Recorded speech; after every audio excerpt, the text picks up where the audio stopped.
Guten Tag, Messenby. Wie geht's? Immer Dieter, ich bin Dieter. Trying something new lately. I'm just taking out a guitar and playing it. So Carlos asked some questions about this. So I brought out my old Norman here. And I'm going to talk a bit about this guitar. I've talked about it before, but this is what I'm saying. You might have a gem, I've said this a few times, and not even be aware of it. I was ready to throw this thing in the garbage, almost, like literally, because it was made with a bolt-on neck, and I'd played it so much. And then there was about a 10 or 15 year period when I was in my mid-30s to early 40s. I didn't play guitar at all. I was working in the film business and stuff, working 120-hour weeks. That's when I got out of the film business. I started getting back into guitars because I was working so much. I didn't have time to spend any money, so I had some money after that and started getting some nice guitars. That was about 20 some years ago. But this was the first good guitar I ever got, and I put some work into it. I got a guy in Stratford. I'll talk about this guitar. I got a guy in Stratford to refret it. And some of you guys are scared of refretting. No, if the frets are worn out, you replace them. Get someone that's just good. I set the neck myself after taking a luthier's course. You can see it's dipped just a bit, but the bridge is never lifted. It's a bit bowed here, like that. Goes like that a bit. But I put some really nice tuners on it. These are nice Goto tuners. It had some nice Shalers on it, but they were just worn after literally 40 years. They were worn, so there was nothing really wrong with them except they were worn. And I put all this work into it, so I thought I'd give the guitar a present. Give it some nice gold-colored Gotos, which are nice. Put my John Pierce armrest on it, and I took all the finish off. Not that it had much. And it's got a solid mahogany back and sides, mahogany neck, two-piece neck. Well, this is one-piece neck, except for on the head, so I guess it's a two-piece neck. And I have a suspicion it's a red spruce top because the grain is quite wide. And the sound is incredible. Now, when I was 17 when I bought this. And I'd saved up, I think I had, which was quite a bit of money back then, $1,200 or $1,400, or close to $1,500 in my bank account from my first job, which was at a Kentucky Fried Chicken. And I met Colonel Sanders because this is a true story. Our store was the biggest selling store in all of Canada, and it was one of his. So he wanted to. It was cool because he had moved to Mississauga, the actual Colonel Sanders, and he was very hands-on in the day, and he wanted to come and meet our staff. So I got my picture taken in the paper with him because I was our fastest, most efficient cook that never fucked up, and I was all 16 years old or whatever.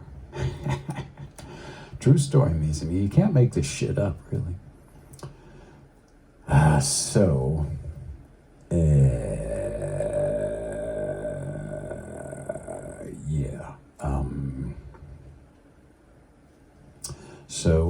I'm just distracted because my friend's calling me.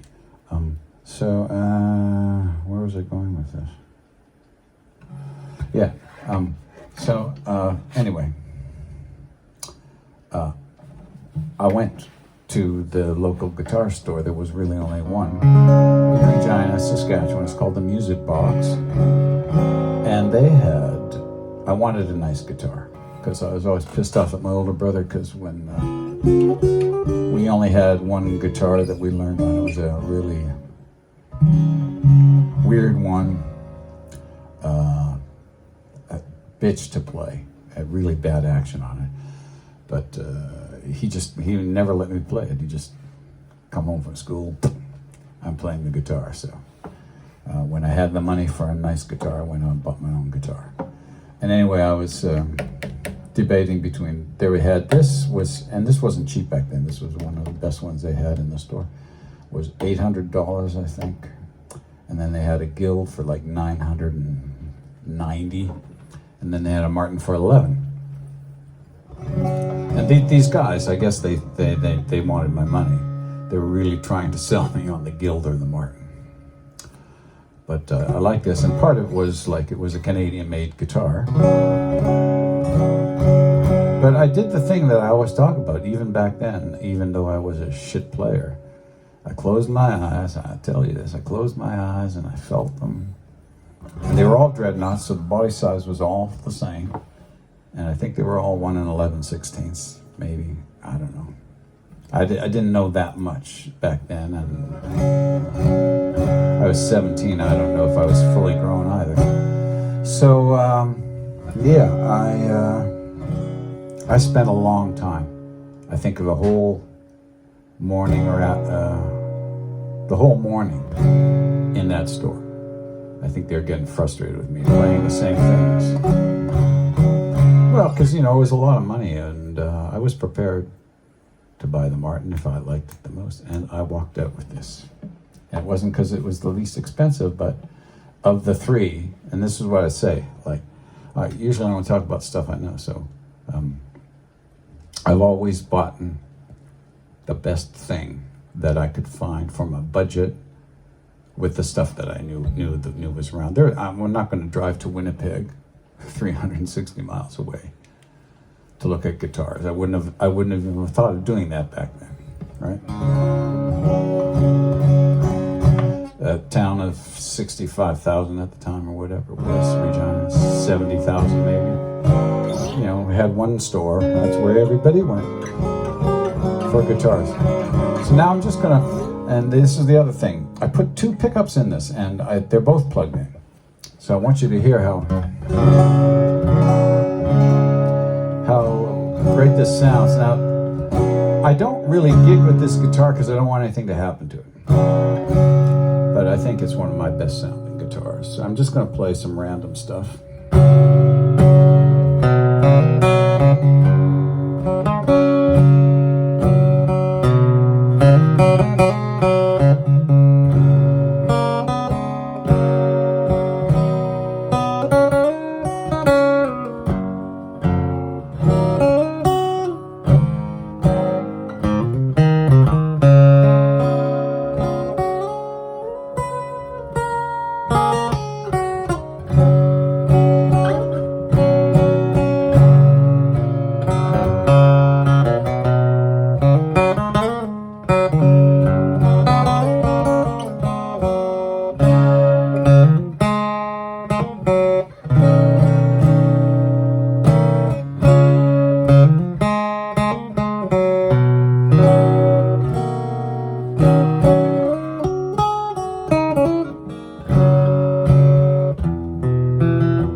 So anyway, I'll just go like it's. I don't know.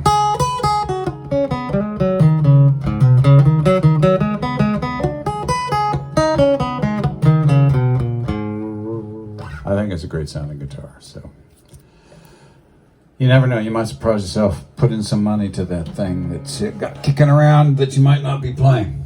That's my voice, mates, and me. Vitas ain't happy plucking.